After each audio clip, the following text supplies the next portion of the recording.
So over the last 7 months, I've been working for someone I responded to on Craigslist. Well, I'll just explain everything.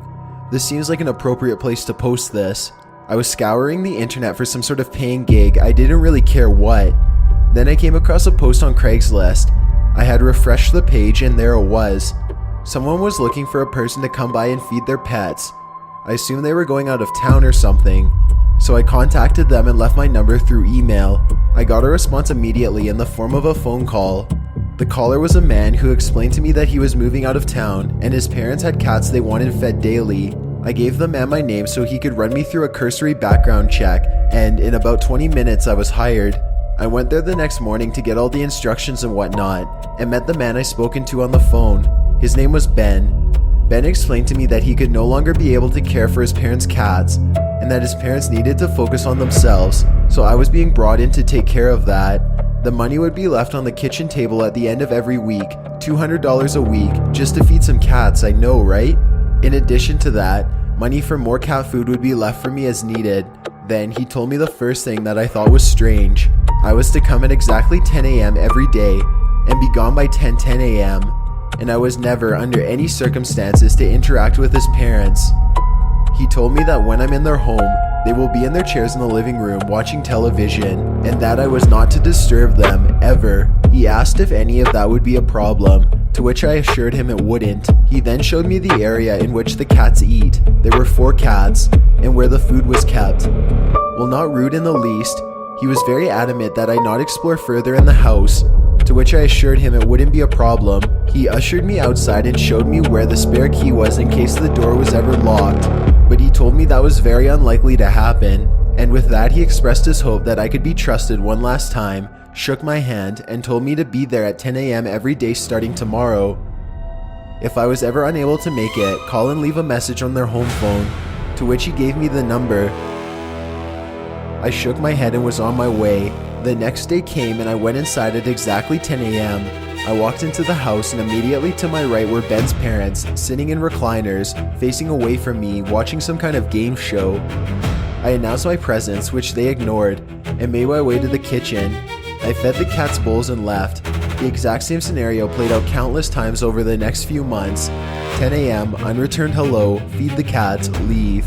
On Fridays I would pick up the small stack of $20 bills from the kitchen table. It was the easiest job I ever had. Then came the inevitable. One day I was running late. I got to the house at 10:08. I entered and apologized to Ben's parents for being late, to which I once again got no response. They just kept sitting in their chairs watching their game show. I went to the kitchen and fed the cats. I looked at my phone, which read 10:11, and walked down the hall towards the front door. When I reached the living room, I jumped and gasped out of shock. Ben's parents were now standing in the dark behind their chairs, completely still, staring directly at me. I apologized for running late and got out of there. Though unnerved, I went back the next day on time and everything was fine. A few more months went by of nothing strange, and then came the last day I was there. I got there at 10:03, but wasn't worried because I knew I could be out before 10:10. The problem came when I was in the kitchen and I heard someone whisper the words, "Help me." It startled me and I jumped, looking around for the source of the cry for help. I saw no one around, but I heard it again, and then a third time. I began looking around before realizing I was running behind. I looked at my phone and it was 10:10. My heart sank to my stomach when I looked down the hallway and saw Ben's parents for the first time in the light. They were grossly emaciated and pale, looking completely malnourished. They were essentially walking skeletons. I apologized for taking so long and said I'd be on my way, but they just stood there, blocking the way to the front door. I said I would take the back door, which was located in the kitchen, but when I went to open it, it required a key to open from the inside. Seriously. It was at this point that true panic set in. I looked behind me, and the parents were now about half a foot away from the entrance to the kitchen, and I had nowhere else to go except for what I presumed was a door to the pantry. They had blank stares across their faces, and their eyes looked as if the life had left them a long time ago. In a last-ditch effort, I went to the door that I thought was the pantry, and found it led to a staircase leading into a basement with, of course, no light. As soon as I opened the door, there was a horrid stench that washed over the otherwise clean air I was standing in. I carefully went down the stairs and looked for a window, but they were all nailed shut. I happened to look back up the stairs, and the parents were now standing next to each other at the top of the hallway. It was truly horrifying. I pulled out my phone and called 911, not knowing what else to do.